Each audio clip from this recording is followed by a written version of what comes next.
Assalamualaikum warahmatullahi wabarakatuh. Baik, di sini kami akan memaparkan materi dengan judul tujuan dan langkah-langkah APN. Di sini kami dari kelompok 13 dengan anggota atas nama Rada Anggraini dan Ria Amelia.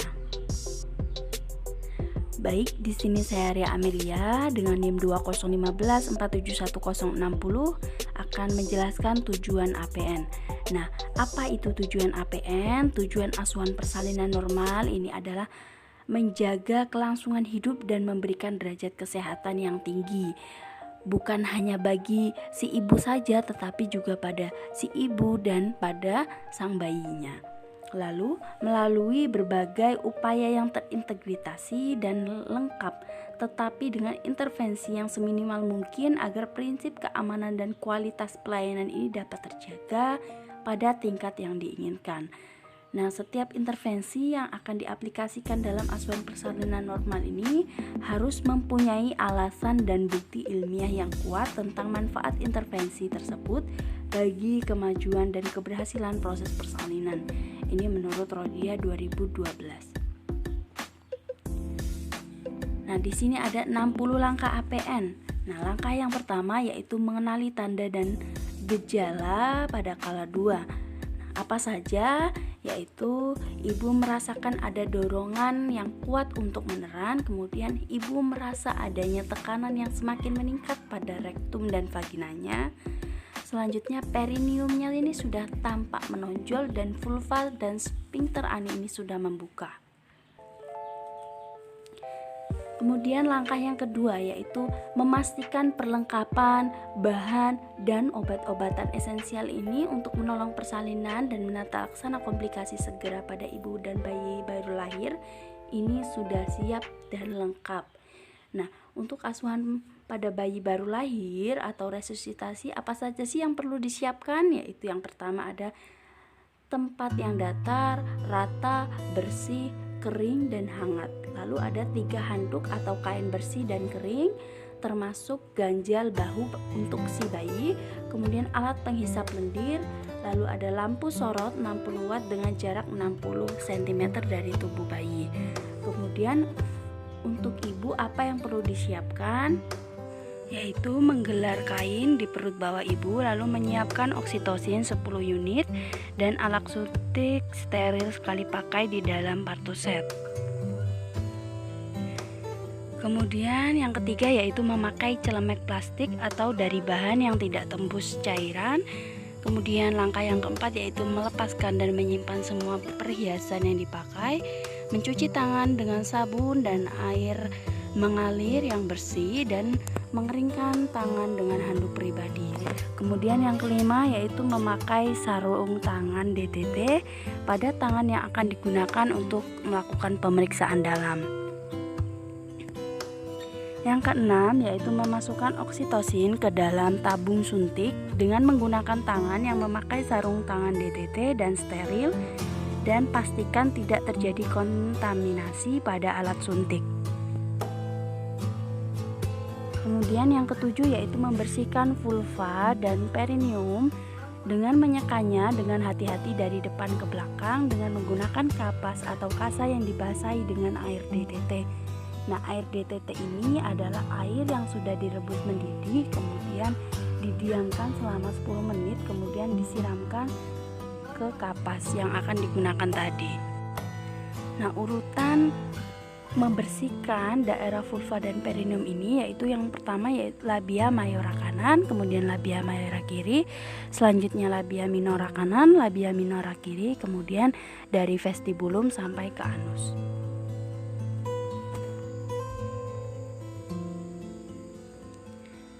Selanjutnya yaitu melakukan pemeriksaan dalam untuk memastikan pembukaan ini sudah lengkap. Nah, bila selaput ketuban ini masih utuh saat pembukaan sudah lengkap, maka lakukan amniotomi atau perobekan ketuban.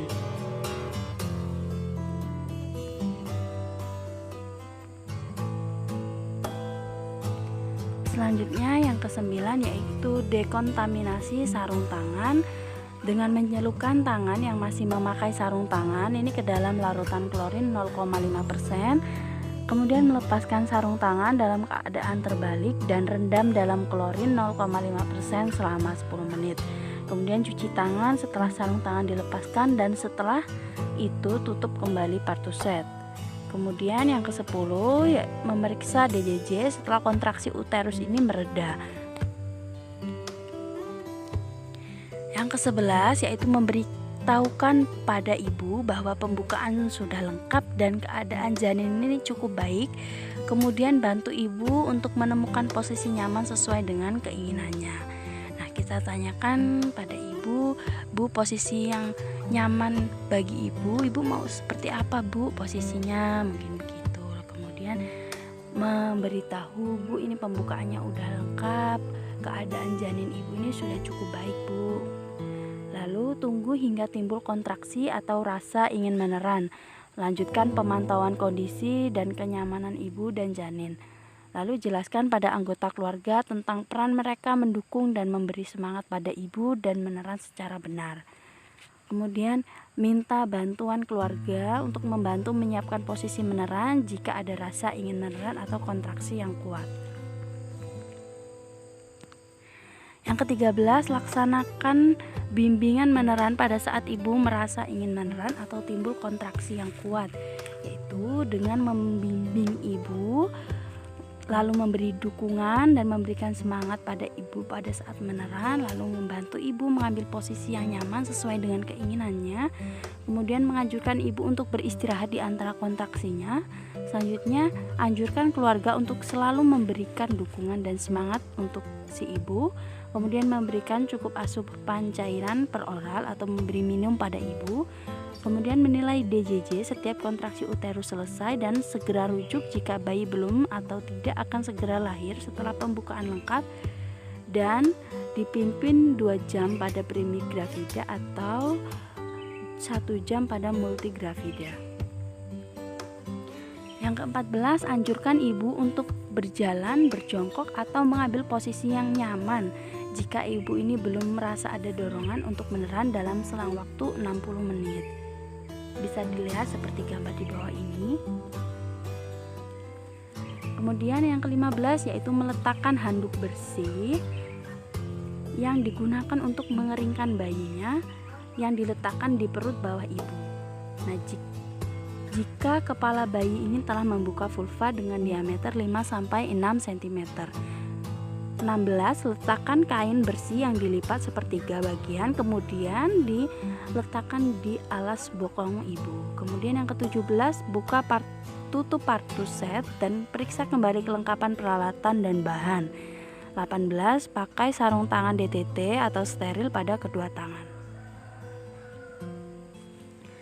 Yang ke-19, setelah tampak kepala bayi dengan diameter 5-6 cm membuka vulva, maka lindungi perineum dengan satu tangan yang dilapisi dengan kain bersih dan kering. Tangan yang lain menahan kepala untuk mempertahankan posisi defleksi dan membantu lahirnya kepala, dan selalu menganjurkan ibu untuk meneran secara efektif atau bernafas cepat dan dangkal. Kemudian 20, periksa kemungkinan adanya lilitan tali pusat pada bayi. Nah, lalu segera lanjutkan proses kelahiran bayi. Nah, perhatikan ya, jika tali pusat melilit leher ini secara longgar, ini kita bisa melepaskannya lewat bagian atas kepala bayi. Nah, tetapi jika tali pusat ini melilit leher secara kuat, apa yang perlu kita lakukan yaitu mengklem tali pusat di 2 tempat dan potong di antara 2 klem tersebut. 21. Setelah kepala lahir, tunggu putaran paksi luar yang berlangsung secara spontan. 22. Setelah putaran paksi luar selesai, pegang kepala bayi secara bipanetal. Kemudian anjurkan ibu untuk meneran saat kontraksi dengan lembut. Gerakan kepala ke arah bawah dan distal hingga bahu depan muncul di bawah arkus pubis, dan kemudian gerakan ke arah atas dan distal untuk melahirkan bahu belakang. 23. Setelah kedua bahu lahir, satu tangan menyangga kepala dan bahu belakang, tangan yang lain menelusuri lengan dan siku anterior bayi serta menjaga bayi terpegang dengan baik. 24. Setelah tubuh dan lengan lahir, telusuri tangan atas berlanjut ke punggung, kemudian bokong, tungkai, dan kaki. Pegang kedua mata kaki dengan cara memasukkan telunjuk di antara kedua kaki dan pegang kedua kaki dengan melingkarkan ibu jari pada satu sisi dan jari-jari lainnya pada sisi yang lain agar bertemu jari telunjuk. 25. Melakukan penilaian selintas. Nah, apa saja yang perlu dinilai, yaitu apakah bayi ini lahir cukup bulan, apakah bayi ini menangis dengan kuat atau bernapas secara kesulitan, atau apakah bayi ini bergerak dengan aktif atau dengan tidak. Nah, bila salah satunya jawaban itu tidak, maka lanjutkan ke langkah resusitasi pada bayi baru lahir dengan afeksia atau adanya masalah pada si bayi. Yang ke-26, keringkan tubuh bayi dengan cara mengeringkan bayi ini mulai dari muka, kepala, dan bagian tubuh lainnya, kecuali bagian tangan, tanpa membersihkan vernix. Kemudian ganti handuk basah dengan handuk yang handuk atau kain yang kering. Kemudian pastikan bayi ini dalam posisi dan kondisi yang aman di perut bagian bawah ibu. 27. Memeriksa kembali uterus untuk memastikan hanya satu bayi yang lahir atau hamil tunggal dan bukan kehamilan ganda. Jadi kita sebagai bidan periksa kembali bagian uterus untuk memastikan hanya ada satu bayi.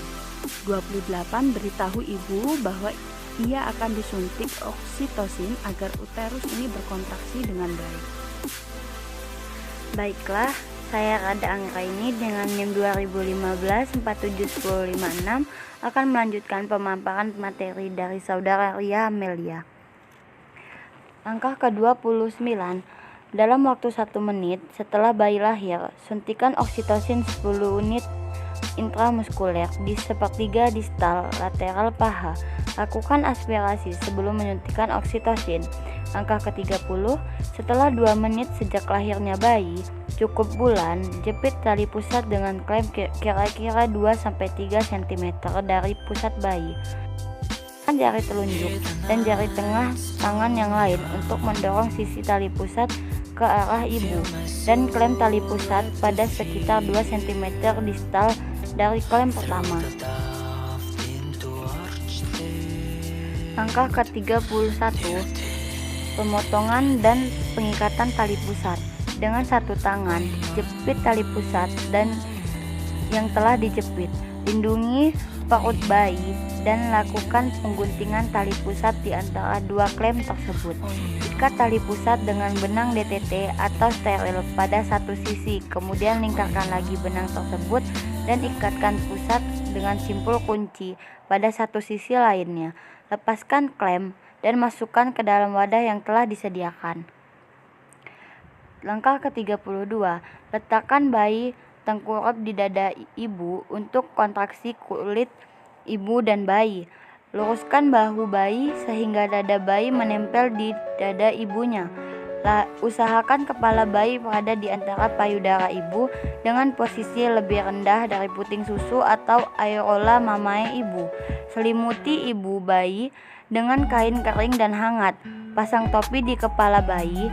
Biarkan bayi melakukan kontak kulit ke kulit di dada ibu paling sedikit 1 jam.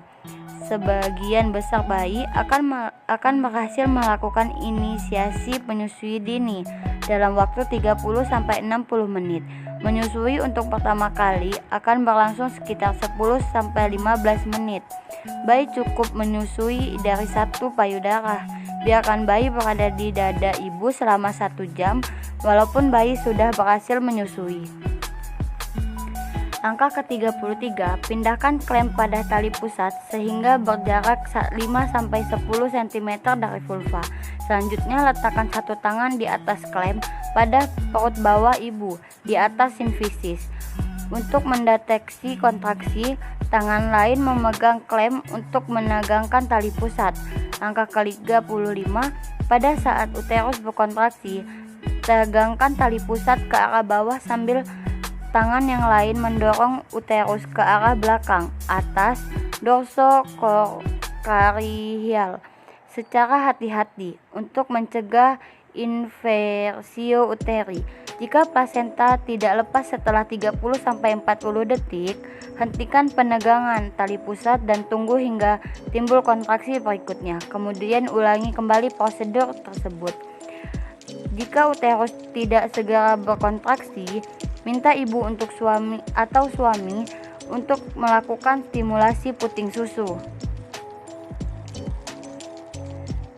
Selanjutnya langkah ke-36, ada penekanan bagian bawah dinding depan uterus ke arah dorsal, ternyata diikuti dengan pergeseran tali pusat ke arah distal. Maka lanjutkan dorongan ke arah kranial hingga plasenta dapat dilahirkan. Ibu boleh menekan, tetapi tali pusat hanya ditegangkan. Jangan ditarik secara kuat, terutama jika uterus tidak berkontraksi. Sesuai dengan sumbu jalan lahir, ke arah bawah, sejajar lantai dan atas. Jika tali pusat bertambah panjang, pindahkan klem hingga berjarak sekitar 5-10 cm dari vulva dan lahirkan plasenta. Jika plasenta tidak terlepas setelah 15 menit menegangkan tali pusat, ulangi pemberian oksitosin 10 unit IM. Lakukan kateterisasi, gunakan teknik aseptik jika kandung kemih penuh. Minta keluarga untuk menyiapkan rujukan. Ulangi tekanan dorsal kranial dan penegangan tali pusat 15 menit berikutnya.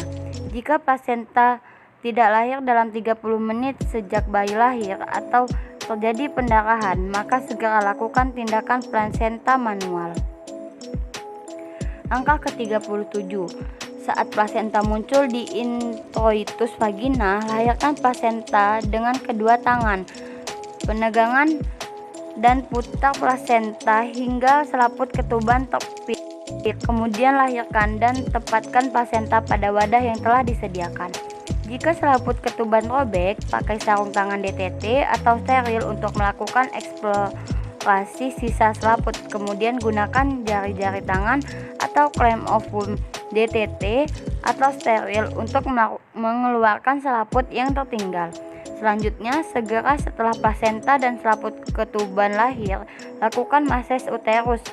Letakkan telapak tangan di fundus dan lakukan massage dengan gerakan melingkar dengan lembut hingga uterus berkontraksi. Fundus teraba keras. Lakukan tindakan yang diperlukan.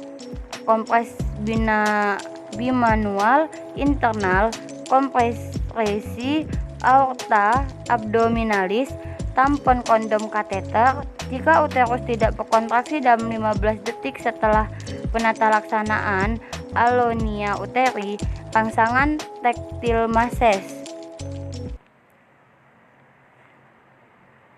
Selanjutnya langkah ke-39, evaluasi kemungkinan pendarahan dan laserasi pada vagina dan perineum. Lakukan penjahitan bila terjadi laserasi derajat 1 atau derajat 2 dan atau menimbulkan pendarahan. Bila ada robekan yang menimbulkan pendarahan aktif, segera lakukan penjahitan. Langkah ke-40, periksa kedua sisi plasenta. Maternal patella, pastikan plasenta telah dilahirkan lengkap. Masukkan plasenta ke dalam kantong plastik atau tempat khusus. Pastikan uterus berkontraksi dengan baik dan tidak terjadi pendarahan per vagina. Langkah selanjutnya, pastikan kandung kemih kosong. Jika penuh, lakukan kateterisasi. Selanjutnya, celupkan tangan yang masih memakai sarung tangan ke dalam larutan klorin 0,5%. Bersihkan noda darah dan cairan tubuh dan bilas dengan air DTT tanpa melepas sarung tangan. Kemudian keringkan tangan dengan tisu atau handi yang bersih dan kering. Langkah selanjutnya, ajarkan pada ibu atau keluarga cara melakukan massage uterus dengan menilai kontraksi 45, memeriksa nadi ibu dan pastikan keadaan umum baik. Langkah selanjutnya, evaluasi dan estimasi jumlah kehilangan darah. Pantau keadaan bayi dan pastikan bahwa bayi bernapas dengan baik 40-60 kali per menit. Jika bayi sulit bernapas, merintih atau retraksi, diresusitasi dan segera merujuk ke rumah sakit. Jika bayi bernapas terlalu cepat atau sesak napas, segera rujuk ke rumah sakit rujukan. Jika kaki teraba dingin, pastikan ruangan hangat. Lakukan kembali kontak kulit ibu bayi dan hangatkan ibu bayi dalam satu selimut.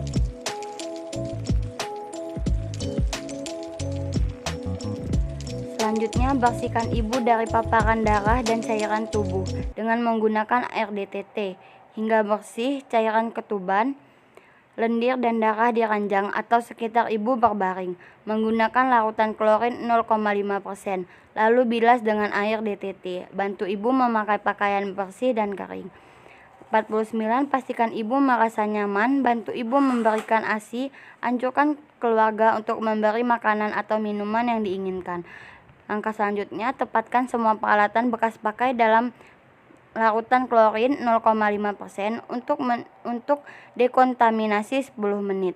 Cuci dan bilas peralatan setelah dikontaminasi, lalu buang bahan-bahan yang terkontaminasi ke tempat sampah yang sesuai.